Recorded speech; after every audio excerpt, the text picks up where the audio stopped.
நம்ம இன்றைக்கி சுவையான வெங்காய பக்கோடா எப்படி செய்யலான்னு பார்க்க போகிறோம். Hi friends, welcome to 90s Jana channel. என்னோடய சேனலை ஃபஸ்ட் டைம் பார்க்குறவங்க சப்ஸ்கிரைப் பண்ணிவிட்டு பக்கத்தில் இருக்கிற பெல் பட்டன் அழுத்திக்கோங்க. வெங்காய பக்கோடா செய்கிறதுக்கு நான் இன்றைக்கி 3 மீடியம் சைஸ் வெங்காயம் எடுத்து இந்த மாதிரி நீளமாக கட் பண்ணி அதை ஒரு பவுலில் சேர்த்துக்கிறேன். இதுக்கு தேவையான அளவு 1/2 ஸ்பூன் அளவு உப்பு, 1/2 ஸ்பூன் அளவு இஞ்சி பூண்டு விழுது,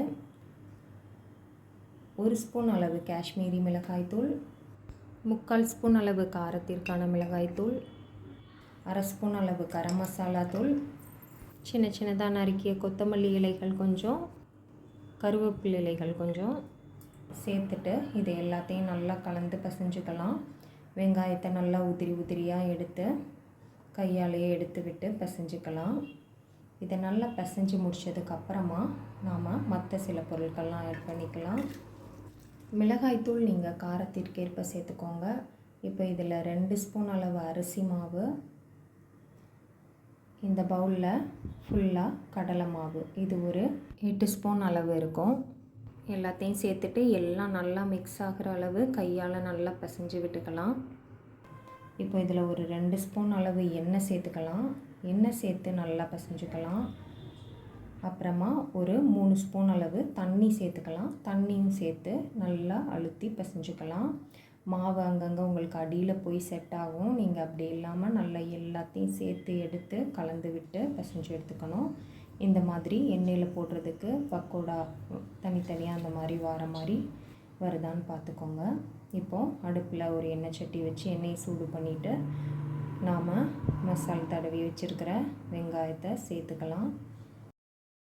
உங்களுக்கு என்ன ஷேப்பில் வேணுமோ அதுக்கேற்ற மாதிரி எண்ணெயில் கொஞ்சமாக பிரித்து போட்டு பொரிச்சு எடுத்துக்கோங்க. சின்னதாகவும் போட்டுக்கலாம், கொஞ்சம் பெருசாகவும் போட்டுக்கலாம். போட்டு கரண்டி வச்சு நல்லா 2 பக்கமும் திருப்பி விட்டு நல்லா கலர் சேஞ்ச் ஆகி முறுமுறுப்பாக வரத்தண்டியும் பொரிச்சு எடுத்துக்கலாம். டக்குன்னு ரொம்பவே ஈஸியாக செஞ்சிடலாம். இது மசால் தடவி ஊற வைக்க அவசியம் இல்லை, உடனே நாம் பொரிச்சு எடுத்துக்கலாம். தயிர் சாதத்துக்கு, குழம்பு சாதத்துக்கு அந்த மாதிரி சாப்பிட்றதுக்கு ரொம்பவே டேஸ்ட்டாக இருக்கும். இல்லை ஈவினிங் ஸ்நாக்ஸாக கூட வச்சு சாப்பிட்லாம். இதில் நீங்கள் மிளகாய் தூள் கொஞ்சமாக சேர்த்துட்டு மிளகாய் கூட சேர்த்துக்கலாம். ஆனால் மிளகாய் போட்டோன்னா குழந்தைங்களாம் அதை எடுத்து வச்சிட்ருப்பாங்க. அதனால் அதுக்கு பதிலாக தான் நான் மிளகாய் தூளாகவே சேர்த்துட்டேன். இந்த வெங்காய பக்கோடா ரொம்பவே டேஸ்ட்டாக இருக்கும். எல்லோரும் விரும்பி சாப்பிடுவாங்க. கடையில் வாங்கி சாப்பிட்றத விட இந்த மாதிரி வீட்டிலையே செஞ்சு சாப்பிட்லாம். 2 பக்கமும் நல்லா திருப்பி விட்டு நல்லா கலர் சேஞ்ச் ஆகி வெந்ததுக்கப்புறமா வெளியில் எடுத்துக்கலாம். இப்போ நமக்கு சுவையான வெங்காய பக்கோடா ஈஸியாக வீட்டிலையே ரெடி ஆயிடுச்சு. முறுமுறுப்பான இந்த வெங்காய பக்கோடா சூடாக சாப்பிட்றதுக்கு அவ்வளோ சூப்பராக இருக்கும். கண்டிப்பாக எல்லோரும் இந்த மாதிரி ட்ரை பண்ணி பாருங்கள். ரொம்பவே டேஸ்ட்டாக இருக்கும்.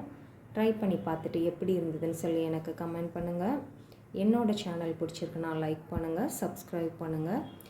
இந்த லைஃப் தான் நல்லா சுவைத்து சாப்பிட நமக்கு கிடச்சிருக்கு. ஆனால் உணவே மருந்துங்கிறத மறந்துடக்கூடாது. ஸோ சுவையான மற்றும் ஆரோக்கியமான உணவுகளை சுவைத்து மகிழுங்கள்.